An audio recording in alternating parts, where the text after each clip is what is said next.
Okay ವಿದ್ಯಾರ್ಥಿಗಳೇ, 9ನೇ ತರಗತಿಯಲ್ಲಿ ಗುಂಪು ಆಟಗಳು ಮತ್ತೆ ಮೇಲಾಟಗಳು ಪ್ರಾಣಾಯಾಮಗಳೆಲ್ಲ ಹೇಳಿದ್ದಾರೆ. ಇವತ್ತು ಜಾವಲಿನ್ ಎಸೆತ ಮೇಲಾಟಗಳಲ್ಲಿ ಏನಾಗುತ್ತೆ ಅಂದ್ರೆ ನೋಡಿ 3 ವಿಧ ಇರ್ತವೆ. ಒಂದು ಓಟಗಳು, ಎಸೆತಗಳು ಮತ್ತು ಜಿಗಿತಗಳು ಅಂತ. ಅರ್ಥಾಯ್ತಾ? ಜಿಗಿತಗಳಲ್ಲಿ ಏನಾಗುತ್ತೆ ಅಂತ ಹೇಳಿದ್ರೆ ಅದರಲ್ಲಿ ಮತ್ತೆ ಬೇರೆ ಬೇರೆ ಆಗ್ತಾ ಇರ್ತವೆ. ಏನೇನೋ ಉದ್ದ ಜಿಗಿತ, ಎತ್ತರ ಜಿಗಿತ, ಪೋಲೋ, ವಾಟಿಗೆ. ಎಸೆತಗಳಲ್ಲಿ ಏನಾಗುತ್ತೆ ಅಂದ್ರೆ ಬೇರೆ ಬೇರೆ ಗುಂಡು ಎಸೆತ, ತಟ್ಟೆ ಎಸೆತ, ಜಾವಲಿನ್ ಎಸೆತ. ನಿಮಗೆ ಇಟ್ಟಿರೋದು ಜಾವಲಿನ್ ಎಸೆತ ಅಂತ. ಜಾವಲಿನ್ ಎಸೆತ ಅಂದ್ರೆ ಬರ್ಚಿ ಅಂತ. ಬರ್ಚಿ ಎಸೆತ ಇದು ಪುರಾತನ ಕಾಲದಿಂದ ಕೂಡ ಏನಾಗಿತ್ತು ಅಂತಂದ್ರೆ ಈ ಯುದ್ಧ ಕಾಲದಲ್ಲಿ ಮತ್ತೆ ಪುರಾತನ ಕಾಲದಲ್ಲಿ ಕಾಡು ಪ್ರಾಣಿಗಳನ್ನ ಏನ್ ಮಾಡ್ತಾರೆ, ಬೇಟೆ ಆಡ್ಲಿಕ್ಕೋಸ್ಕರ ಇವನ್ನ ಬಳಕೆ ಮಾಡ್ತಿದ್ರು. ಕ್ರಮೇಣ ಏನಾಗುತ್ತೆ, ನಿಮ್ಮಲ್ಲಿ ಏನಾಗುತ್ತೆ ಅಂದ್ರೆ ಹಳ್ಳಿಗಳಿಗೆ ಏನಾಗುತ್ತೆ, ಈ ಸ್ಥಳೀಯವಾಗಿ ಟ್ರೆಡಿಷನಲ್ ಒಂದು ಯಾವ ಕ್ರೀಡೆಗಳಿದ್ರೆ ಅವನ್ನ ಉಪಯೋಗಿಸ್ಕೊಂಡು ಒಂದು ಸ್ಪರ್ಧಾತ್ಮಕವಾಗಿ ನಡೆಸ್ತಾ ಇದ್ರು. ಅರ್ಥ ಆಯ್ತು? ನಿಮ್ ಕಡೆ ಏನಾಗುತ್ತೆ, ಗುಂಡೆ ಎಸೆಯೋದು, ಚೀಲ ಎತ್ತದು, ಓರಿ ಓಡಿಸೋದು ಇವೆಲ್ಲ ಮಾಡ್ತಲ್ಲ. ಹಾಗೆ ಪುರಾತನ ಕಾಲದಲ್ಲಿ ಅವು ಹಬ್ಬಗಳನ್ನ ಏನಾರು ಮಾಡಿದಾಗ ಈ ಬರ್ತಿ ಎಸೆದ ಒಂದು ಕಾಂಪಿಟೇಷನ್ ನಡೆಸ್ಕೊಂಡು ಯಾರು ಚೆನ್ನಾಗಿ ಗುರಿ ಇಟ್ಟು ಹೊಡಿತಾರೆ ಅದನ್ನ ಏನ ಬರ್ಲಿ ಕಾಂಪಿಟೇಷನ್ ಆಗಿ ನಡೆಸ್ತಾ ಇದ್ದಾರೆ. ಅರ್ಥಾಯ್ತಾ? ನೋಡಿ, ಜಾವಲಿನ್ ಎಸೆತ ಸ್ಪರ್ಧೆಯು ಮೇಲಾಟಗಳಲ್ಲಿ ಒಂದು ಪ್ರಮುಖವಾದ ಮೈದಾನ ಎಸೆತ ಆಗಿರ್ತದೆ. ಟ್ರ್ಯಾಕ್ ಅಂಡ್ ಇವೆಂಟ್ ಅಂತ ಕರಿತೀವಿ. ಟ್ರ್ಯಾಕ್ ಅಂಡ್ ಅಂದ್ರೆ ಓಟಗಳನ್ನ ಮಾಡ್ತಾ ಇರುವಂತದ್ದು. ಮೈದಾನ ಆಟಗಳಂತ ಹೇಳಿದ್ರೆ ಜಿಗಿತಗಳು ಮತ್ತು ಎಸೆತಗಳನ್ನ ಮಾತಾಡ್ತೀವಿ. ಜಾವಲಿನ್ ಎಸೆತ ಕೂಡ ಒಂದು ಪ್ರಮುಖವಾದ ಮೇಲಾಟಗಳಲ್ಲಿ ಒಂದು ಸ್ಪರ್ಧಾತ್ಮಕ ಕ್ರೀಡೆ ಆಗಿರ್ತದೆ. ಮೇಲಾಟಗಳಲ್ಲಿ ಎಸೆದ ಸ್ಪರ್ಧೆಯಲ್ಲಿ ತನ್ನದೇ ಆದಂತಹ ಪ್ರಾಮುಖ್ಯತೆಯನ್ನು ಪಡೆದಿರುತ್ತದೆ. ಜಾವಲಿನ್ ಎಸೆತ ಇದೆಯಲ್ಲ, ಜಾವಲಿನ್ ಎಸೆತ ಮೈದಾನ ಆಟಗಳಲ್ಲಿ ಕೂಡ ಒಂದು ಪ್ರಮುಖವಾದ ಪಾತ್ರವನ್ನ ವಹಿಸಿರುತ್ತದೆ. ಪ್ರಾಚೀನ ಕಾಲದಲ್ಲಿ ಜಾವಲಿನ್ ಎಸೆತ ಕ್ರೀಡೆ ಪ್ರಾರಂಭವಾಗಿದ್ದು ಆದಿಮಾನವರ ಭೇಟಿಯ ಉದ್ದವಾದ ಹಗುರವಾದ ಕೋಲಿನ ತುದಿಗೆ ಚೂಪಾದ ಕಲ್ಲನ್ನು ಸಿಕ್ಕಿಸಿ ಆಯುಧವಾಗಿ ಉಪಯೋಗಿಸಿದ್ದರು. ಈಗ ಒಂದು ಉದ್ಯಾನಕ್ಕೆ ಹೋಗ್ಬಿಟ್ಟು ಆ ತುದಿ ಏನ್ ಮಾಡ್ತಾ ಇದ್ದಾರೆ ಅಂತ ಹೇಳಿದ್ರೆ ಒಂದು ಕಲ್ಲು ಸಿಕ್ಬಿಟ್ಟು ಪ್ರಾಣಿಗಳನ್ನ ಕೊಲ್ಲಕ್ಕೆ ಮತ್ತೆ ಬೇಟೆ ಆಡ್ಲಿಕ್ಕೆ ಈ ಆಯುಧವನ್ನ ಉಪಯೋಗಿಸ್ತಾ ಇದ್ರು. ನೆಕ್ಸ್ಟ್, ಪ್ರಾಚೀನ ಗ್ರೀಕರ ಯುದ್ಧದಲ್ಲಿ ಉಪಯೋಗಿಸಿದವರು. ಗ್ರೀಕಲ್ಲಿ ಯುದ್ಧ ಮಾಡ್ಬೇಕೀಗೆಲ್ಲ ಬಂದೂಕುಗಳು, ಪಿಸ್ತೂಲ್ಗಳು ಉಪಯೋಗಿಸ್ತಾರೆ. ಅಂದ್ರೆ ಹಿಂದೆ ಮಹಾರಾಜರು ಎಲ್ಲ ಯುದ್ಧ ಮಾಡ್ಬೇಕಂದ್ರೆ ಕುದುರೆ ಮೇಲೆ ಹೋಗ್ಬಿಟ್ಟು ಬರ್ಚಿ ಎಸೆತ ಮಾಡ್ತಿದ್ರು, ನೋಡಿದ್ರಲ್ಲ. ಆದ್ರೆ ಪ್ರಾಚೀನ ಕಾಲದಲ್ಲಿ ಕೂಡ ಯುದ್ಧದಲ್ಲಿ ಈ ಜಾವಲಿನ್ ಎಸೆತವನ್ನ, ಜಾವಲಿನ ಒಂದು ಆಯುಧವನ್ನ ಉಪಯೋಗಿಸ್ತಾ ಇದ್ರು. ಹಗುರವಾದ ಈಟಿಯಾಗಿದ್ದು ಆಧುನಿಕ ಜಾವಲಿನ್ ತೂಕದ ಉದ್ದಗಳಲ್ಲಿ ಅನೇಕ ಬದಲಾವಣೆ ಪಡೆದಿದೆ. ನೋಡಲಿ, ಇದು ಆಯುಧವಾಗಿ ಉಪಯೋಗಿಸ್ತಾ ಇದ್ದು ಇದು ಬೇರೆ ಬೇರೆ ವಿಧವಾದ, ಬೇರೆ ಬೇರೆ ಹಗುರವಾದ, ಬೇರೆ ಬೇರೆ ಉದ್ದವಾದ ಒಂದು ಆಯುಧವನ್ನ ಬದಲಾವಣೆ. ಒಲಿಂಪಿಕ್, ಏಷ್ಯನ್ ಮತ್ತು ರಾಷ್ಟ್ರ ಮುಂತಾದ ಹಂತಗಳಲ್ಲಿ ಮೇಲಾಟಗಳ ಮೈದಾನ ಎಸೆತಗಳ ಸ್ಪರ್ಧೆಗಳಲ್ಲಿ ಇದು ಪ್ರಮುಖ ಸ್ಪರ್ಧೆ ಆಗಿರುತ್ತದೆ. ಮಾತಾಡುವುದು ಈ ಜಾವಲಿನ್ ಎಸೆತ ಇದೆಯಲ್ಲ, ಇದು ಮತ್ತು ಪುರಾತನ ಕಾಲದಲ್ಲಿ ಬೇಟೆ ಆಡ್ಲಿಕ್ಕೆ ಉಪಯೋಗಿಸ್ತಾ ಇದ್ರು. ಅರ್ಥ ಆಯ್ತಾ?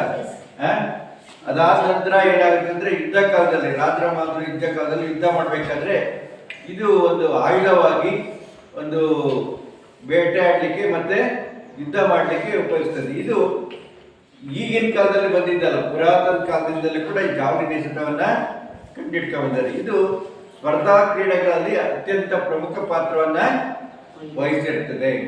ಇದು ಇತಿಹಾಸ. ಈ ಒಲಿಂಪಿಕ್ ನೋಡಿ, ಯಾವುದೇ ಒಂದು ನೋಡಿ, ಪುರಾತನ ಅಂದ್ರೆ ಕಾಲದಲ್ಲಿ ಒಲಿಂಪಿಕ್ ಕ್ರೀಡೆಗಳು ನಡೀತು 1706 BC.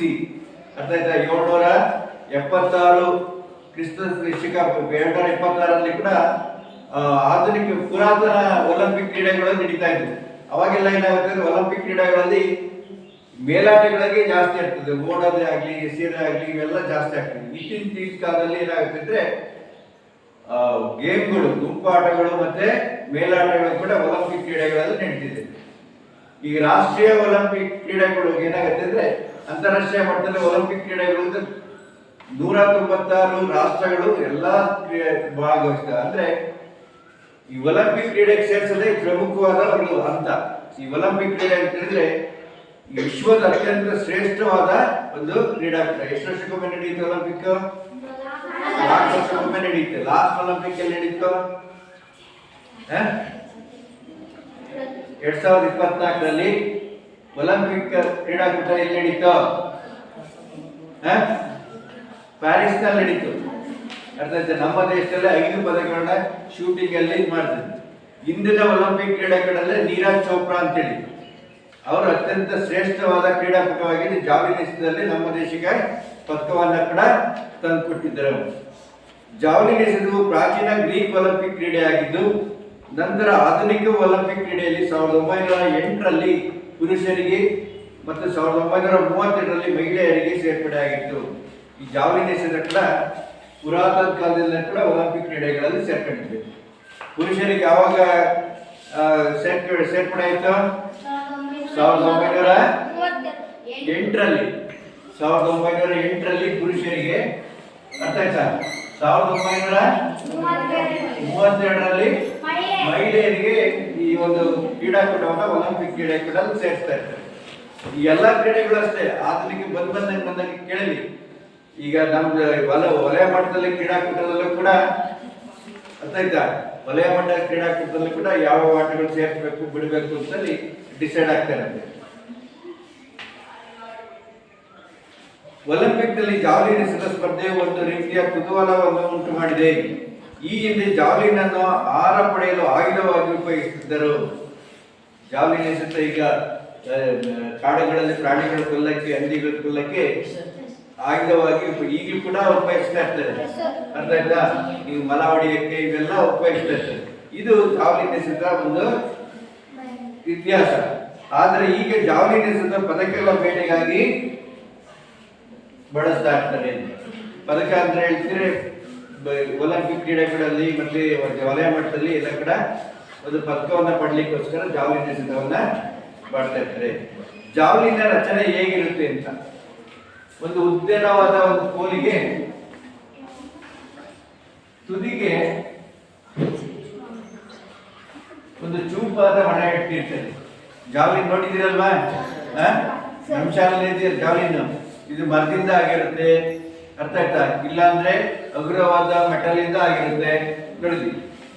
ಜಾವ್ಲಿನ್ ತಲೆ, ಕಾಂಡ ಮತ್ತು ಹಗ್ಗದ ಇಡಿ ಈ 3 ಭಾಗಗಳೊಂದಿಗೆ ಹೊಂದಿರುತ್ತದೆ. ಅಂದ್ರೆ ಹಗ್ಗದ ಇಡಿ ಇರ್ತದೆ ಮಧ್ಯದಲ್ಲಿ.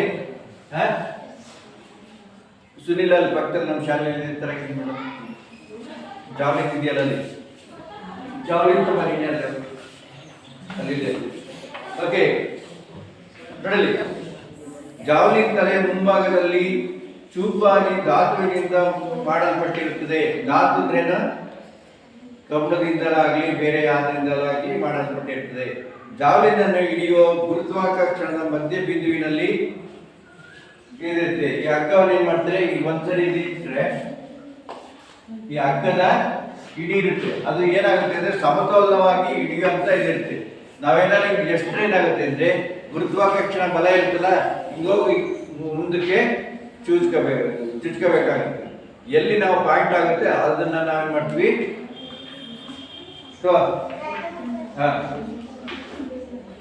ನೋಡಿದ್ರಿ, ಇದು ಆಕ್ಚುಲಿ ಮುಂದೆ ತುದಿ ಮೆಟಲ್ದು ನೋಡಿ, ಇಲ್ಲಿ ಹಗ್ಗ ಇರುತ್ತೆ.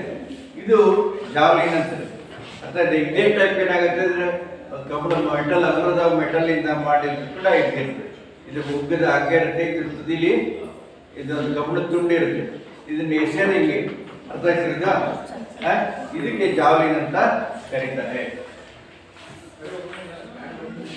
ಈ ಅಂಗಣದ ರಚನೆ ಹೇಗಿರುತ್ತೆ ಅಂತ, ಜಾವ್ಲಿನ್ ಎಸೆಯಬೇಕಾದ್ರೆ ಅಂಗಣದ ರಚನೆ ಹೇಗಿರುತ್ತೆ ಅಂತ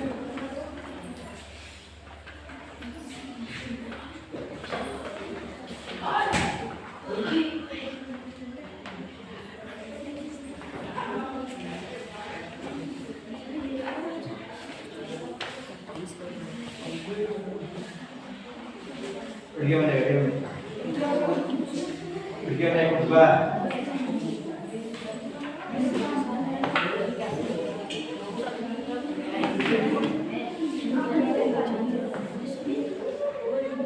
ನೋಡಿ, ಇದು ಓಡುವ ಹಾದಿ. ಕೇಳಲಿ, ಇದು ಓಡುವ ಹಾದಿ. ಇದು ಅಗಲ ಎಷ್ಟಿರುತ್ತಪ್ಪ ಅಂದ್ರೆ 4 ಮೀಟರ್ ಎಷ್ಟಿರುತ್ತೆ? 4 ಮೀಟರ್ ಇರುತ್ತೆ. ಹೊರಗೆ ಹೋದಾಗ ಹೋಗ್ಬೋದು, ಮಾತಾಡ್ಬೇಕು. ಸಿಂಚನ ನಿನ್ನೆ ಪಾಠ ಮಾಡ್ತಿದ್ರೆ ಸುಮ್ಮನೆ ಕೂತು. ಇದು ಓದುವ ಹಾದಿ ಎಷ್ಟಿರುತ್ತೆ? 4 ಮೀಟರ್. ಇಲ್ಲಿಂದ 8 ಮೀಟರ್ ಪಾಯಿಂಟ್ ಮಾಡ್ಕೊಂಡು, ಆಯ್ತಾ? ಈ 8 ಮೀಟರ್ ಪಾಯಿಂಟ್ ಮಾಡ್ಕೊಂಡು ಇಲ್ಲಿಂದ ಸೆಕ್ಟರ್ ಎಸಿತಾರೆ ಮಾಡ್ತಾರೆ.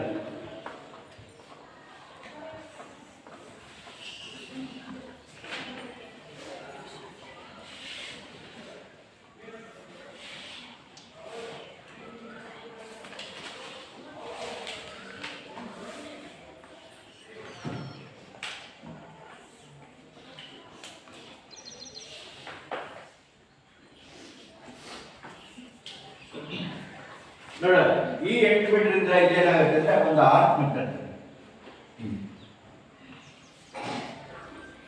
ಇದು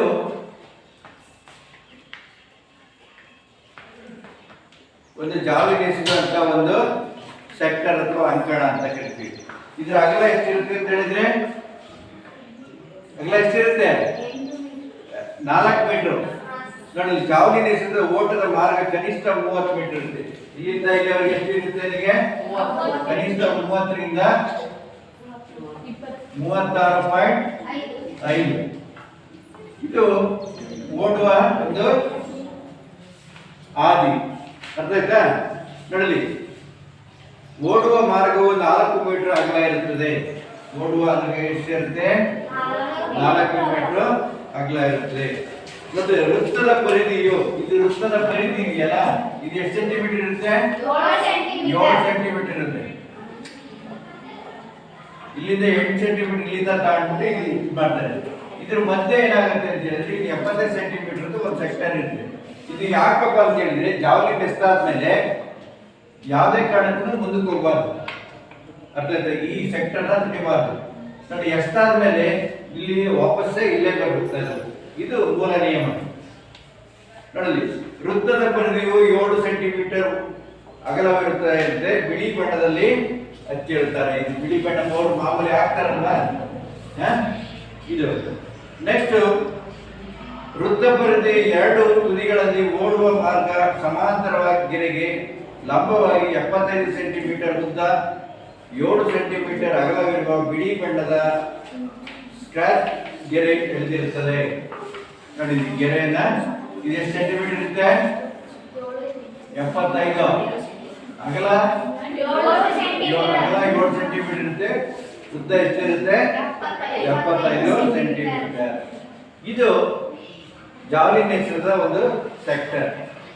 ನೆಕ್ಸ್ಟ್, ಸ್ಪರ್ಧೆಯ ಮೂಲ ನಿಯಮ ಏನೇನಿರ್ತವೆ? ಸ್ಪರ್ಧೆಯ ಮೂಲ ನಿಯಮ ಏನೇನಿರ್ತವೆ ನೋಡಲಿ. ಜಾವ್ಲಿನ್ ಎಸೆತವನ್ನು ಓಡುವ ಮಾರ್ಗದಿಂದ ಎಸೆಯಬೇಕು. ನೋಡಲಿ, ಇದು ಓಡುವ ಮಾರ್ಗ. ಓಡುವ ಮಾರ್ಗ ಜಾವ್ಲಿನ್ ಎಸೆಬೇಕಾದ್ರೆ ಇಲ್ಲಿಂದನೇ ಓಡುವ ಮಾರ್ಗದಿಂದನೇ ಎಸೆಯಬೇಕು. ಇದು ಮೂಲ ನಿಯಮ. ಈ ಸೈಡ್ ಇಂದ ಎಸೆಯೋದು, ಅರ್ಥ ಆಯ್ತಾ? ಪಕ್ಕದಿಂದ ಎಸೆಯೋದು, ಇವೆಲ್ಲ ಕೂಡ ಮಾಡಂಗಿಲ್ಲ. ನೆಕ್ಸ್ಟ್, ಜಾವ್ಲಿನ್ ಅನ್ನು ಕಡ್ಡಾಯವಾಗಿ ಅದರ ಅಗ್ಗದ ಹಿಡಿಯನ್ನು ಅಂಗೈ ಮುಂಭಾಗವಾಗಿರುವಂತೆ. ನೋಡಿ, ಅಂಗೈಯಲ್ಲಿ ಏನ್ ಮಾಡ್ತೀವಿ ನಾವು? ಏನ್ ಮಾಡ್ತೀವಿ? ಇರುವಂತೆ ಚಾಚಿರಬೇಕು. ನಾವೇನ್ ಮಾಡ್ತೀವಿ? ಜಾವ್ಲಿನ್ ಎಸೆಬೇಕಾದ್ರೆ ಕೇಳಿ ನೋಡಿ, ಹಿಂಗಿಲ್ಲ, ಕೆಳಗಿಂದ ಎಸೆಯೋದು, ಮೇಲಿಂದ ಎಸೆಯೋದು, ಹಿಂಗೆಲ್ಲ ಮಾಡಂಗಿಲ್ಲ. ಅರ್ಥ ಆಯ್ತಾ? ವರ್ಷಿಣಿ ನೋಡಿ, ಕರೆಕ್ಟ್ ಇಲ್ಲಿಂದ ಮೇಲ್ಭಾಗದಲ್ಲಿ ಇಟ್ಕೊಂಡು ಮೇಲೆ ತೋಳಿನ ಮೇಲ್ಭಾಗದಲ್ಲೇ ಎಸಿಬೇಕು. ಅರ್ಥ ಆಯ್ತಾ? ಇದು ಮೂಲ ನಿಯಮ. ಜಾವ್ಲಿನ್ ಅನ್ನು ಭುಜದ ಮೇಲೆ ಹಿಡಿದು ಎಸೆಯಬೇಕು. ನಾನು ಅವಾಗಲೇ ಕಲಿಸಿದ್ದಲ್ಲ, ಮೇಲೆ ಭುಜದ ಮೇಲೆ, ಕೆಳಗಿಂದ ಎಸೆಯಂಗಿಲ್ಲ. ನೆಲವನ್ನು ತಾಕಬೇಕು. ನಂತರ ಉಳಿದ ಭಾಗ ನೆಲಕ್ಕೆ ತಾಕಬೇಕು. ಇಲ್ಲ ನೋಡಿ, ಮೊಳಕೈ ಮುಂದೆ ಚಾಚಿರುವಂತಿರಬೇಕು. ಮೊಳಕೈ ಇದೆಯಲ್ಲ, ಇದು ಚಾಚಿರುವಂತೆ ಇರಬೇಕು. ನೆಕ್ಸ್ಟ್, ಜಾವ್ಲಿನ್ ಎಸೆದಾಗ ಅದರ ಲೋಹದ ತುದಿಯು ಮೊದಲು ನೆಲವನ್ನು ತಾಕಬೇಕು. ನೋಡಿ, ಪಾಯಿಂಟ್ ಇದೆಯಲ್ಲ, ಇದೆಯಲ್ಲ, ಈ ಪಾಯಿಂಟ್ ನೆಲಕ್ಕೆ ತಾಕಿರ್ಬೇಕು. ನಾನು ಅವಾಗಲೇ ಹೇಳಿದ್ರು ನೀವು ಏನಾದ್ರು ಮಾಡಿ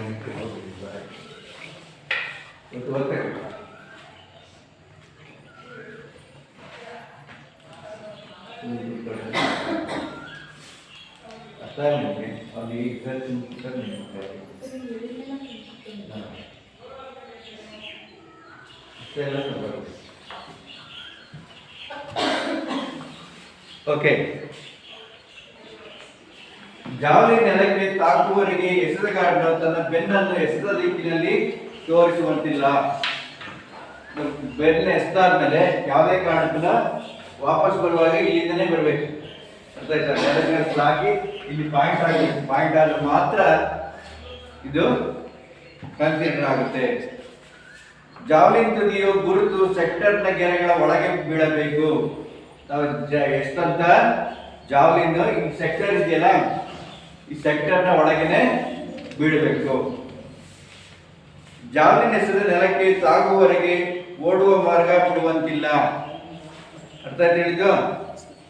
ಜಾವಲಿನ್ ಎಸೆದಾದ್ಮೇಲೆ ನೆಲಕ್ಕೆ ಬೀಳೋವರೆಗೂ ಕೂಡ ಈ ಓಡುವ ಮಾರ್ಗ ಇದೆಯಲ್ಲ ಅದನ್ನ ಬಿಡಂಗಿಲ್ಲ. ಈ ಕಡೆ ಹೊರಗೆ ಹೋಗೋದು ಹಿಂಗೆಲ್ಲ ಕೂಡ ಮಾಡಂಗಿಲ್ಲ. ಜಾವಲಿನ್ ಎಸೆದ ನಂತರ ಹೊರಗೆ ಹೋಗುವಾಗ ಬಿಳಿಯ ಅಡ್ಡಗೆರೆಯನ್ನು ಮುಟ್ಟದೆ, ನೋಡಿ ಈ ಅಡ್ಡಗೆರೆ ಇದೆಯಲ್ಲ ಅದನ್ನು ಮುಟ್ಟದೆ ಗೆರೆಯ ಹಿಂಭಾಗದಲ್ಲಿ ವೃತ್ತದವರೆಗೆ ಕಾಲಿಟ್ಟು ಬರಬೇಕು. ಅಂದ್ರೆ ಇದರಿಂದ ವೃತ್ತದಿಂದ ಹೊರಗನೆ ಕಾಲಿಟ್ಟು ಬರಬೇಕು. ನೋಡಲಿ, ಜಾವಲಿನ್ ಎಸೆತ ಸ್ಪರ್ಧೆಯಲ್ಲಿ ಮೊದಲ ಸುತ್ತಿನಲ್ಲಿ 3 ಪ್ರಯತ್ನಗಳನ್ನು ಕೊಟ್ಟು ಅದರ ಉತ್ತಮ ಪ್ರದರ್ಶನ ತೋರಿದ 8 ಎಸೆತಗಾರರನ್ನು ಆಯ್ಕೆ ಮಾಡಿಕೊಳ್ತಾರೆ. ಫಾರ್ ಎಕ್ಸಾಂಪಲ್ ABCD ಇರುತ್ತೆ. ಈಗ ಆಟಗಾರರಾಗಿ ಇದರಲ್ಲಿ ಏನಾಗುತ್ತೆ, 1, 2, 3 ಪ್ರಯತ್ನ ಕೊಡ್ತಾರೆ. ಅರ್ಥಾತ್ ಒಂದ್ಸರಿ ಏನಾಗುತ್ತೆ ಅಂದ್ರೆ ಒಂದು 25 ಮೀಟರ್ ಎಸಿತಾನೆ, ಇದರಲ್ಲಿ 24, ಇದರಲ್ಲಿ 23, ಅರ್ಥಾತ್ ಇದು 26, 24 ಹಿಂಗೆ. ಇವನಲ್ಲಿ ಏನಲ್ಲ ಇದು ಎಷ್ಟು ಎಷ್ಟಿರೋದು, ಎಷ್ಟು 25. ಈ ಇದ್ರ ಕನ್ಸಿಡರ್ ಮೇಲೆ ಯಾರು ಹೈಯೆಸ್ಟ್ ಎಷ್ಟಿರ್ತಾರೆ ಅರ್ಥಾತ್ ಹೈಯೆಸ್ಟ್ ಎಷ್ಟಂತ 8 ಆಟಗಾರನ ಸೆಲೆಕ್ಟ್ ಮಾಡ್ಕೊಳ್ತಾರೆ. ಅರ್ಥಾತ್ ಈಗ ಒಂದು ವಲಯ ಮಟ್ಟ ಅಂತ ಹೇಳಿದ್ರೆ ಒಂದು 12 ಸ್ಕೂಲ್ ಇದ್ರೆ ಎಷ್ಟು ಜನ ಒಂದು ಸ್ಕೂಲಿಂದ ಇದ್ರು ಅಂತ ಹೇಳಿದ್ರೆ ಅಲ್ಲಿ 24 ಜನ ಎಸ್ತಾರೆ. ಅದರಲ್ಲಿ ಅತ್ಯಂತ ಹೆಚ್ಚು ಎಷ್ಟಂತ 8 ಆಟಗಾರನ ನಾವೇನ್ ಮಾಡ್ತೀವಿ, ಆಯ್ಕೆ ಮಾಡ್ತಾರೆ. ಮತ್ತೆ 3 ಅವಕಾಶಗಳನ್ನು ನೀಡಲಾಗುವುದು. 8 ಜನ ಮತ್ತೆ ಸೆಲೆಕ್ಟ್ ಮಾಡಿಬಿಟ್ಟು ಮತ್ತೆ ಅವರಿಗೆ 3 ಅವಕಾಶಗಳನ್ನು ನೀಡ್ತಾರೆ. ಅದರಲ್ಲಿ ಹೈಯೆಸ್ಟ್ ಯಾರು ಬೆಸ್ಟ್ ಥ್ರೋಯಿಂಗ್ ಯಾರ್ದು ಇರುತ್ತೆ ಅವ್ರನ್ನ ಫಸ್ಟ್, ಸೆಕೆಂಡ್, ಥರ್ಡ್ ಅಂತೇಳಿ ಡಿಸೈಡ್ ಮಾಡ್ತಾರೆ. ಇದು ಜಾವಲಿನ್ ಎಸೆದ ನಿಯಮಗಳು. ಜಾವಲಿನ್ ಎಸೆಬೇಕಾದ್ರೆ ನೋಡಿ ಟಿವಿಗಳಲ್ಲಿ ಅಲ್ಲಿ ಇಲ್ಲಿ ನೋಡಿರ್ತೀರ. ಜಾವಲಿನ್ ಪ್ರಾಕ್ಟೀಸ್ ಮಾಡೋಕೆ ನಾವು ಆಕ್ಚುಲಿ ಜಾವಲಿನ್ ಎಸೆಬೇಕಾದ್ರೆ ಟೀಚರ್ಸ್ ಹಿಂದೆ ಎಸಿಬೇಕು. ಹಿಂಗೆ ಎಸಿಬೇಕಾದ್ರೆ ಅಡ್ಡ ಬರೋದು ಹಿಂಗೆಲ್ಲ ಆಗ್ಬೇಕಾದ್ರೆ ಏನಾಗುತ್ತೆ, ಚುಚ್ಕೊಡೋದು, ಏಟಾಗೋದು ಇವೆಲ್ಲ ಆಗ್ತಿರ್ತದೆ. ನೋಡಲಿ, ಜಾವಲಿನ್ ಕಲಿಯುವಾಗ ಅಥವಾ ಕಲಿಸುವಾಗ ವಿದ್ಯಾರ್ಥಿಗಳು ಎಸೆದ ಸೆಕ್ಟರ್ನ ಹಿಂದೆ ಅಥವಾ ದೂರ ನಿಲ್ಲಬೇಕು. ನಾವು ಎಸೆಬೇಕಾದ್ರೆ ಫೀಲ್ಡಲ್ಲೆಲ್ಲ ನೋಡಿದಿರಲ್ಲ, ಹಿಂದಕ್ಕೆ ನಿಲ್ಲಿಸ್ತಾರೆ. ಯಾಕೆಂದರೆ ಜಾವಲಿನ್ ಎಸೆದಾಗ ಕೈ ಜಾರಿ ಆಕಸ್ಮಿಕವಾಗಿ ಸೆಕ್ಟರ್ನ ಹೊರಗೆ ಇರೋ ವಿದ್ಯಾರ್ಥಿಗಳು ತಲುಪುವ ಅವಕಾಶಗಳಿರ್ತವೆ, ಅಪಾಯ ಆಗ್ತವೆ. ಅದಕ್ಕೋಸ್ಕರ ಸೆಕ್ಟರ್ ನೀವು ಅದನ್ನು ಅಷ್ಟೇ ಜಾವಲಿನ್ ಎಸೆಬೇಕಾದ್ರೆ ಸೆಕ್ಟರ್ನ ಹಿಂದೆ ಇರಬೇಕು. ನೆಕ್ಸ್ಟ್ ಅಕ್ರಮಗಳು ಏನೇನಿರ್ತವೆ ಅಂತ, ಜಾವಲಿನ್ ಎಸೆತದ ಅಕ್ರಮ ನೋಡಲಿ. ಜಾವಲಿನ್ ಎಸೆತ ಓಡುವ ಮಾರ್ಗದ ಹೊರಗಡೆಯಿಂದ ಓಡಿ ಬಂದಾಗ ಈ ಮೂಲ ನಿಯಮಗಳಿಗೆ ವಿರುದ್ಧವಾಗಿ ಏನಿರ್ತವೆ, ಮೂಲ ನಿಯಮಕ್ಕೆ ವಿರುದ್ಧವಾಗಿ ಏನಿರ್ತವೆ, ಅರ್ಥ ಆಯ್ತಾ? ಆ ನಿಯಮಕ್ಕೆ ವಿರುದ್ಧವಾಗಿರುವಂತಕ್ಕೆ ನಾವು ಎಸೆಬಾರ್ದು. ಜಾವಲಿನ್ ಕ್ರಮಬದ್ಧವಲ್ಲದ ಎಸೆತ ನೋಡಲಿ. ನಾವೇನು ಜಾವಲಿನ್ ಎಸೆಬೇಕಾದ್ರೆ ಭುಜದ ಮೇಲೆ ಎಸೆಬೇಕು, ಅರ್ಥ ಆಯ್ತಾ? ಅಂಗೈಯಲ್ಲಿ ಹಿಡಿದಿರ್ಬೇಕು. ಇವೆಲ್ಲ ಕೂಡ ಮೂಲ ನಿಯಮಗಳು, ಅರ್ಥ ಆಯ್ತಾ? ಅವೇನಾದ್ರು ಕ್ರಮಬದ್ಧವಾಗಿ ಎಸೆತಾ ಇದ್ರೆ ಅದು ಕೂಡ ಫೌಲ್ ಅಂತ ಕರೀತಾ ಇರ್ತದೆ. ನೆಕ್ಸ್ಟ್, ಜಾವಲಿನ್ ತುದಿಯು ಸೆಕ್ಟರ್ನ ಗೆರೆಯ ಮೇಲೆ ಅಥವಾ ಹೊರಗೆ ಗುರುತು ಮಾಡಿದಾಗ, ಜಾವಲಿನ್ ಸೆಕ್ಟರ್ನ ಹೊರಗೆ ಏನಾಗುತ್ತೆ, ಗುರುತು ಮಾಡಿದಾಗ ಏನಾಗುತ್ತೆ, ಅದು ಕೂಡ ಅಕ್ರಮ ಅಂತ ಕರೀತಾ ಇರ್ತದೆ. ನೆಕ್ಸ್ಟ್, ಓಡುವ ಮಾರ್ಗ ಮತ್ತು ವೃತ್ತಪತಿಯ ಗೆರೆಗೆ ದೇಹದ ಯಾವುದೇ ಭಾಗದಿಂದ ಎಸೆಯಲು ಪ್ರಯತ್ನಿಸಿದ ಮೇಲೆ ಮುಟ್ಟಿದರೆ, ಇಲ್ಲಿಂದ ಎಸಿಬೇಕಾದ್ರೆ ಮುಟ್ಟಿದ್ರೆ ಏನಾಗುತ್ತೆ, ಅದು ಕೂಡ ಫೌಲ್ ಅಂತ ಕರಿತಾ ಇರ್ತೀವಿ. ನೆಕ್ಸ್ಟ್, ಜಾವಲಿನ್ ಎಸೆದ ನಂತರ ಉಪಕರಣ ನೆಲಕ್ಕೆ ತಾಗುವ ಮುಂಚೆ ಓಡುವ ಮಾರ್ಗವನ್ನು ಬಿಟ್ಟಾಗ, ನೋಡಿದ್ರೆ ಏನಾದರೂ ಜಾವಲಿನ್ ಎಸೆದ ನೆಲಕ್ಕೆ ಮುಟ್ಟೋದಕ್ಕಿಂತ ಮುಂಚೆ ನಾವೇನಾಗುತ್ತೆ, ಹೊರಗೆ ಬಂದಾಗ ಏನಾಗ್ತಾ ಇರುತ್ತೆ, ಅದು ಫೌಲ್ ಅಂತ ಕನ್ಸಿಡರ್ ಆಗ್ತಾ ಇರುತ್ತೆ. ಇದು ಎಸೆದಗಳ ಅಕ್ರಮಗಳು. ನೆಕ್ಸ್ಟ್, ವಿವಿಧ ಗಾತ್ರದ ಜಾವಲಿನ್ ನೋಡಿ, ಮಹಿಳೆಯರ ಮತ್ತು ಬಾಲಕಿಯರಿಗೆ ಯಾವ ಗಾತ್ರ ಇರುತ್ತೆ ಅಂತ ನೋಡಿ. ಕನಿಷ್ಠ ತೂಕ ಮಹಿಳೆಯರಿಗೆ ಮತ್ತು ಬಾಲಕರಿಗೆ 600 ಗ್ರಾಂ ಇರುತ್ತೆ, ಬಾಲಕರಿಗೆ 700 ಗ್ರಾಂ ಇರುತ್ತೆ, ಪುರುಷರಿಗೆ 800 ಗ್ರಾಂ ಇರುತ್ತೆ. ಅದರ ಉದ್ದ ಕನಿಷ್ಠ 2.20, ಬಾಲಕರಿಗೆ 2.30, ಪುರುಷರಿಗೆ 2.60. ಓಕೆ, ಗರಿಷ್ಠ ಏನಾಗುತ್ತೆ ಅಂತ ಹೇಳಿದ್ರೆ 2.30 ಮೀಟರ್ ಇರುತ್ತೆ, ಒಂದು 10 ಸೆಂಟಿಮೀಟರ್ ವ್ಯತ್ಯಾಸ ಇರುತ್ತೆ. ಅರ್ಥ ಆಯ್ತು? ಇದು ಜಾವಲಿನ ಆಕಾರದ ಒಂದು ತೂಕ. ಇದು ಜಾವಲಿನ್ ಎಸೆತದ ನಿಯಮಗಳು ಮತ್ತು ಇತಿಹಾಸ ಮತ್ತು ರಚನೆ ಹೇಗಿರುತ್ತೆ ಅಂತ ತಿಳ್ಕೊಂಡು, ಈಗ ಅಂತಾರಾಷ್ಟ್ರೀಯ ಮಟ್ಟದಲ್ಲಿ ಕ್ರೀಡಾಪಟುಗಳ ಸಾಧನೆ ಮತ್ತು ಯಾರ್ಯಾರು ಅವರ ಪರಿಚಯನ್ನ ಹೇಳ್ತೇನೆ. ಫಸ್ಟ್, ರಾಜ್ಯ ಮಟ್ಟದಲ್ಲಿ ಕಾಶಿನಾಥ್ ನಾಯ್ಕ್ ಇವರು ಸಿರ್ಸಿ ಮೂಲದವರಾಗಿದ್ದು ಇವರು ಉತ್ತಮ ಜಾವಲಿನ್ ಎಸೆತಗಾರರಾಗಿರ್ತಾರೆ. ಸೀನಿಯರ್ ಇಂಟರ್ನ್ಯಾಷನಲ್ ಅಥ್ಲೆಟಿಕ್ ಚಾಂಪಿಯನ್ಶಿಪ್ ನಲ್ಲಿ 73.77 ಮೀಟರ್ ಎಸೆದು ಜಾವಲಿನ್ ಎಸೆತದ ಬಂಗಾರದ ಪದಕವನ್ನ ಗಳಿಸಿದ್ದಾರೆ. ದೆಹಲಿಯಲ್ಲಿ ನಡೆದ 19ನೇ ಕಾಮನ್ವೆಲ್ತ್ ಗೇಮ್ನಲ್ಲಿ 74.29 ಮೀಟರ್ ದೂರ ಜಾವಲಿನ್ ಎಸೆದು ಕಂಚಿನ ಪದಕವನ್ನ ಗಳಿಸಿರುತ್ತಾರೆ. ಇವರು ಪುಣೆಯ ಆರ್ಮಿ ಸ್ಪೋರ್ಟ್ಸ್ ಸಂಸ್ಥೆಯಲ್ಲಿ ತರಬೇತಿಯನ್ನ ಪಡೆದಿರುತ್ತಾರೆ. ಇವರು ಸುಬೇದಾರ್ 69ನೇ ಆರ್ಮಿ ರೆಜಿಮೆಂಟ್ ನಲ್ಲಿರುತ್ತಾರೆ. ಅಂದ್ರೆ ಆರ್ಮಿ ಅಂತ ಹೇಳಿದ್ರೆ ಅದು ಸೇನಾ ಮಿಲಿಟರಿಯಲ್ಲಿ ಇರ್ತಾರೆ. ನೆಕ್ಸ್ಟ್, ರಾಷ್ಟ್ರೀಯ ಮಟ್ಟದಲ್ಲಿ ಕ್ರೀಡಾಪಟುಗಳು. ಸಬೀರ್ ಅಲಿ ಇವರು ಭಾರತದ ಮಾಜಿ ಜಾವಲಿನ್ ಎಸೆತಗಾರರಾಗಿದ್ದು ಇವರು 1984ರಲ್ಲಿ ಕಠ್ಮಂಡುವಿನಲ್ಲಿ ಆಯೋಜಿಸಿದ್ದ ಸ್ಯಾಫ್ ಗೇಮ್ಸ್ ನಲ್ಲಿ ಬೆಳ್ಳಿಯ ಪದಕವನ್ನ ಗಳಿಸಿರುತ್ತಾರೆ. ನಂತರ ಬೇರೆ ಬೇರೆ ಹಂತಗಳ ಸ್ಪರ್ಧೆಗಳಲ್ಲಿ ಭಾಗವಹಿಸಿ ಉತ್ತಮ ಪ್ರದರ್ಶನ ತೋರಿರುತ್ತಾರೆ. ಇವರು ಅತ್ಯುತ್ತಮ ಸಾಧನೆಗಾಗಿ ಭಾರತ ಸರ್ಕಾರ ಇವರಿಗೆ 1989ರಲ್ಲಿ ಭಾರತದ ಅತ್ಯುನ್ನತ ಕ್ರೀಡಾ ಪ್ರಶಸ್ತಿಯಾದ ಅರ್ಜುನ್ ಪ್ರಶಸ್ತಿಯನ್ನು ನೀಡಿದೆ. ಅರ್ಜುನ್ ಪ್ರಶಸ್ತಿ ನೀಡಲು ಅತ್ಯಂತ ಉತ್ತಮವಾದ ಕ್ರೀಡಾಪಟುಗೆ, 3 ವರ್ಷ ಅತ್ಯಂತ ಕ್ರೀಡಾ ಸಾಧನೆ ಮಾಡಿದವರಿಗೆ ಅರ್ಥ ಆಯ್ತಾ, ಒಂದು ಪದಕವನ್ನ ಕೊಡ್ತಾ ಇರ್ತಾರೆ. ತರಬೇತಿದಾರರಿಗೆ ಏನ್ ಕೊಡ್ತಾರೆ, ದ್ರೋಣಾಚಾರ್ಯ ಪ್ರಶಸ್ತಿಯನ್ನ ಕೊಡ್ತಾ ಇರ್ತಾರೆ. ಇವರು ಮಹಾರಾಷ್ಟ್ರದ ಮೂಲದವರು. ಯಾಕವ ಇವರು ಮಹಾರಾಷ್ಟ್ರದವರಾಗಿರ್ತಾರೆ. ನೆಕ್ಸ್ಟ್, ಧೀರಜ್ ಚೋಪ್ರಾ ಇವರು ಹರಿಯಾಣದ ರಾಜ್ಯವರಾಗಿದ್ದು 1916ರಲ್ಲಿ ಪೋಲೆಂಡ್ ನಲ್ಲಿ ಜರುಗಿದ IAAF ಜೂನಿಯರ್ ವಯೋಮಿತಿಯೊಳಗಿನ ಅಂತಾರಾಷ್ಟ್ರೀಯ ಜಾವಲಿನ್ ಸ್ಪರ್ಧೆಯಲ್ಲಿ ಭಾರತವನ್ನು ಪ್ರತಿನಿಧಿಸಿ 76.48 ಮೀಟರ್ ದೂರವನ್ನು ಎಸೆದು ವಿಶ್ವ ದಾಖಲೆಯನ್ನ ನಿರ್ಮಿಸಿರುತ್ತಾರೆ. ಇದು ರಾಷ್ಟ್ರೀಯ ಮಟ್ಟದಲ್ಲಿ ಕ್ರೀಡಾಪಟುಗಳು. ಅಂತಾರಾಷ್ಟ್ರೀಯ ಕ್ರೀಡಾಪಟುಗಳು ಓಸ್ಟೆಡ್ ಕ್ಲಾರ್ಕ್ ಇವರು 8/8/1986ರಲ್ಲಿ ಜನಿಸಿದ್ದು 2009ರಲ್ಲಿ ಜಾವಲಿನ್ 83.16 ಮೀಟರ್ ದೂರ ಎಸೆದು ಚಾಂಪಿಯನ್ಶಿಪ್ PAC 10 ಏನಂದ್ರೆ PAC 10 ಅಂತೇಳಿ ಅದು ನನಗೂ ಗೊತ್ತಿಲ್ಲ, ಅರ್ಥ ಆಯ್ತಾ? ಆ ಒಂದು PAC 10 ಅಂತ ಹೇಳಿದ್ರೆ ಅದು ಒಂದು ಕಾಂಪಿಟೇಷನ್, ಅರ್ಥ ಆಯ್ತಾ? ಚಾಂಪಿಯನ್ಶಿಪ್ ಪದಕವನ್ನ ಗಳಿಸುವುದರೊಂದಿಗೆ ಅತ್ಯುತ್ತಮ ವೈಯಕ್ತಿಕ ದೂರವಾಗಿರುತ್ತದೆ.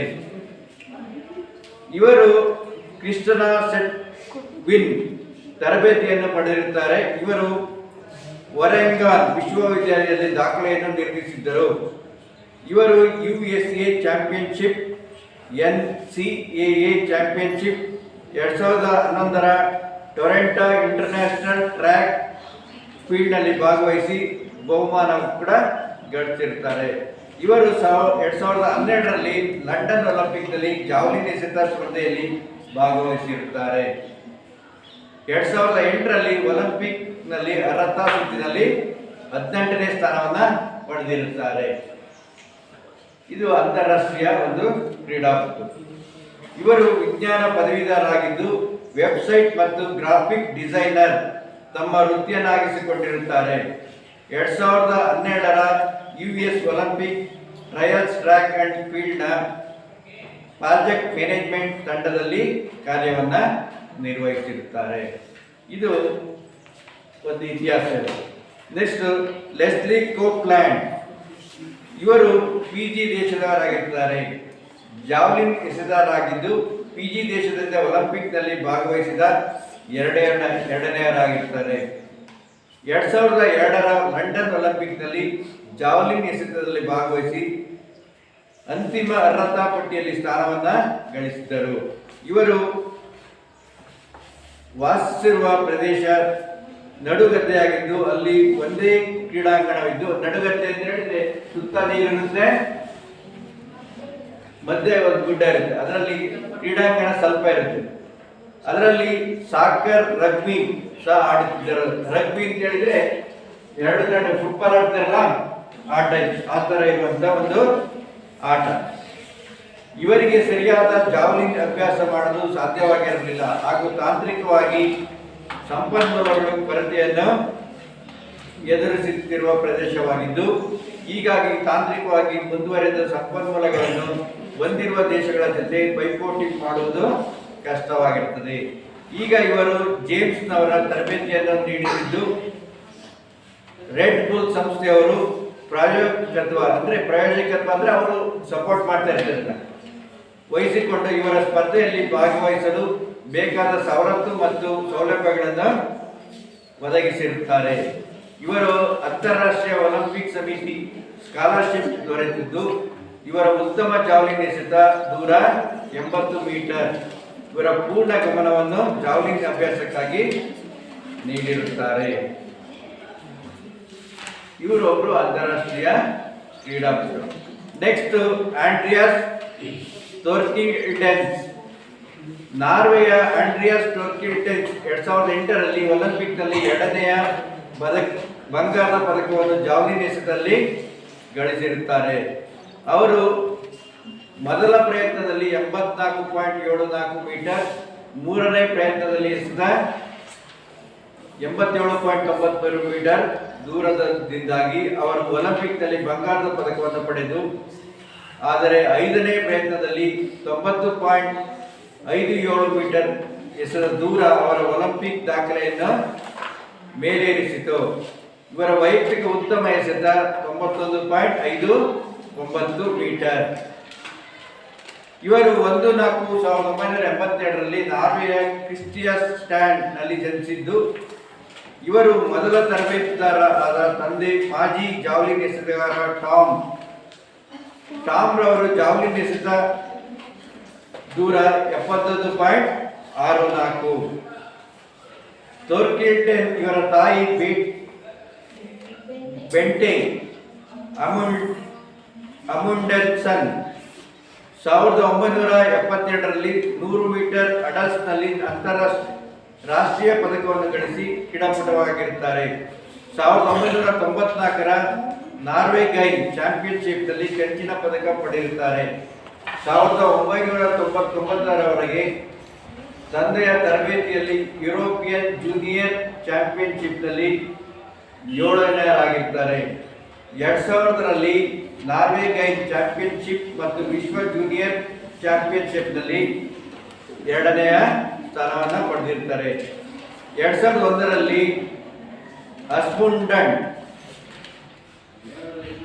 ಮಾರ್ಟಿನ್ ಜನ್ ಹತ್ತಿರದ ತರಬೇತಿಯನ್ನು ಪ್ರಾರಂಭಿಸಿದರು. ಇದು ಅಂತಾರಾಷ್ಟ್ರೀಯ ಕ್ರೀಡಾಪಟುಗಳ ಒಂದು ಪರಿಚಯ. ಈಗ ಖಾಲಿ ಬಿಟ್ಟ ಸ್ಥಳವನ್ನು ಸೂಕ್ತ ಉತ್ತರದಿಂದ ತುಂಬಿರಿ. ಪ್ರಶ್ನೆ ಯಾರು ಪ್ರಶ್ನೆ ಹೋದ್ರೆ ಅವರು ಪ್ರಾಚೀನ ಕಾಲದಲ್ಲಿ ಎದ ಮೇಲೆ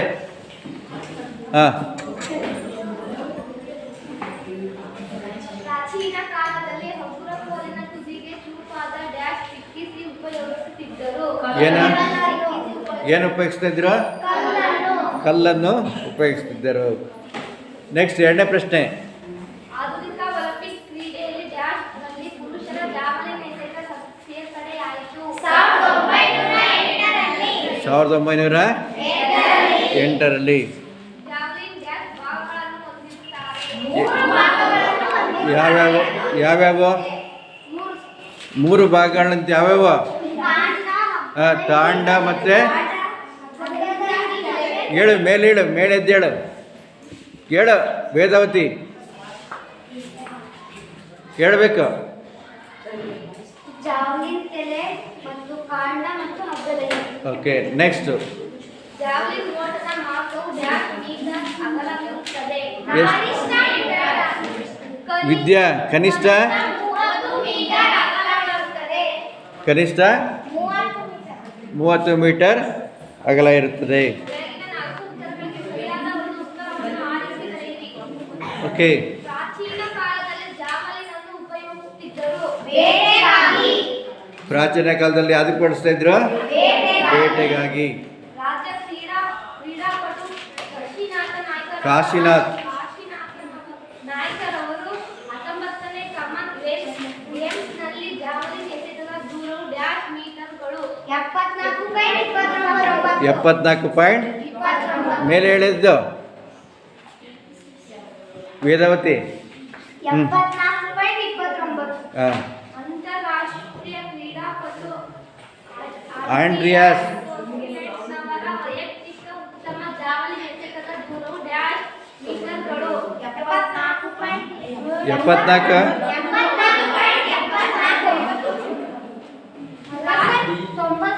91.59.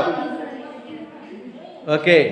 ರಾಷ್ಟ್ರೀಯ ಕ್ರೀಡಾಪಟು ಸಬೀರ್ ಅಲಿಯವರಿಗೆ ಅರ್ಜುನ್ ಪ್ರಶಸ್ತಿ ನೀಡಿದ ವರ್ಷ ಯಾವ ವರ್ಷ? 1901. ವಂದಿಸಿ ಬರೆಯಿರಿ. ಪ್ರಾಚೀನ ಗ್ರೀಕರು ಯುದ್ಧ. ಆಧುನಿಕ ಒಲಿಂಪಿಕ್ ನೆಕ್ಸ್ಟ್ ನೀವು ಹೇಳಲ್ಲ, ಇವನು ಯಾರೋ ವಂದಿಸಿ ಬರೆಯಿರಿ, ಹೇಳ ನೀನ. ಆಧುನಿಕ ಒಲಿಂಪಿಕ್ ಏಯ್ ನಿರಂಜನ ಹೇಳ. ಹೇಳು.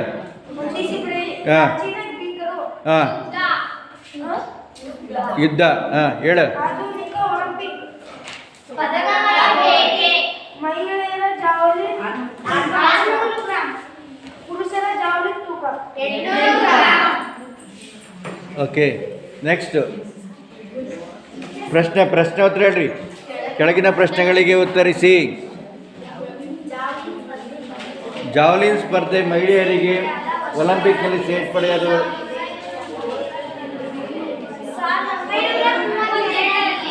ತಿನ್ಕೊಂಡು ಹೇಳ್ಬೇಕು. 1932ರಲ್ಲಿ ಮಹಿಳೆಯರಿಗೆ ಸೇರ್ಪಡೆಯಾಗಿದೆ. ಆಯ್ತಾ? ಜಾವಲಿನ್ ಸ್ಪರ್ಧೆಯ ನಿಯಮಗಳನ್ನು ಬರೆಯಿರಿ. ಒಬ್ರು ಓದ್ರಿ ನಿಯಮಗಳು. ವರ್ಷಿಣಿ ಓದ ಬೇಡ, ಅವಳೇ ಓದ್ಕೊಳ್ತೀನಿ. ಏಯ್, ಜಾವಲಿನ್ ಎಸೆತವನ್ನು ಓಡುವ ಮಾರ್ಗದಿಂದ ಎಸೆಯಬೇಕು. ಜಾವಲಿನ್ ಅನ್ನು ಕಡ್ಡಾಯವಾಗಿ ಅದರ ಹಗ್ಗದ ಹಿಡಿಯಲ್ಲಿ ಅಂಗೈ ಮೇಲ್ಮುಖವಾಗಿರುವಂತೆ ಹಿಡಿಯಬೇಕು. ಜಾವಲಿನ್ ಅನ್ನು ಭುಜದ ಮೇಲೆ ಹಿಡಿದು ಎಸೆಯಬೇಕು. ಮೊಣಕೈ ಮುಂದೆ ಚಾಚಿರುವಂತಿರಬೇಕು. ಜಾವಲಿನ್ ಎಸೆದಾಗ ಅದರ ಲೋಹದ ತುದಿಯು ಮೊದಲು ನೇರವನ್ನು ತಾಗಬೇಕು. ನಂತರ ಉಳಿದ ಭಾಗ ನೆಲಕ್ಕೆ ತಾಗಬೇಕು. ಜಾವಲಿನ್ ನೆಲಕ್ಕೆ ತಾಗುವವರೆಗೆ ಎಸೆತಗಾರ ತನ್ನ ಬೆನ್ನನ್ನು ಎಸೆತದ ದಿಕ್ಕಿಗೆ ತೋರಿಸುವಂತಿಲ್ಲ. ಜಾವಲಿನ್ ತುದಿಯ ಗುರುತು ಸೆಕ್ಟರ್ನ ಗೆರೆಗಳ ಒಳಗೆ ಬೀಳಬೇಕು. ಎಸೆದ ಜಾವಲಿನ್ ನೆಲಕ್ಕೆ ತಾಗುವವರೆಗೂ ಓಡುವ ಮಾರ್ಗವನ್ನು ಬಿಡುವಂತಿಲ್ಲ. ಜಾವೆಲಿನ್ ಎಸೆತದ ನಂತರ ಹೊರಗೆ ಹೋಗುವಾಗ ಬಿಳಿಯ ಅಡ್ಡಗೆರೆಯನ್ನು ಮುಟ್ಟದೆ ಆ ಗೆರೆಯ ಹಿಂಭಾಗದಲ್ಲಿ ವೃತ್ತದ ಹೊರಗೆ ಕಾಲಿಟ್ಟು ಬರಬೇಕು. ಜಾವೆಲಿನ್ನ ಎಸೆತದ ಸ್ಪರ್ಧೆಯಲ್ಲಿ ಮೊದಲ ಸುತ್ತಿನಲ್ಲಿ 3 ಪ್ರಯತ್ನಗಳನ್ನು ಕೊಟ್ಟು ಅದರಲ್ಲಿ ಉತ್ತಮ ಪ್ರದರ್ಶನ ತೋರಿದ 8 ಎಸೆತಗಾರರನ್ನು ಆಯ್ಕೆ ಮಾಡಿಕೊಂಡು ಮತ್ತೆ 3 ಅವಕಾಶಗಳನ್ನು ನೀಡಲಾಗುವುದು. ಓಕೆ, ನೆಕ್ಸ್ಟ್ ಪ್ರಶ್ನೆ. ಪುರುಷರ ಜಾವ್ಲಿನ್ ಕನಿಷ್ಠ ಉದ್ದವನ್ನು ತಿಳಿಸಿ. 2.60. ಓಕೆ, ಜಾವ್ಲಿನ್ ಸ್ಪರ್ಧೆಯ ಅಕ್ರಮಗಳನ್ನು ಬರೆಯಿರಿ. ಜಾವೆಲಿನ್ ಎಸೆತದ ಸಿಂಚನ ಓದು. ಅಕ್ರಮಗಳು.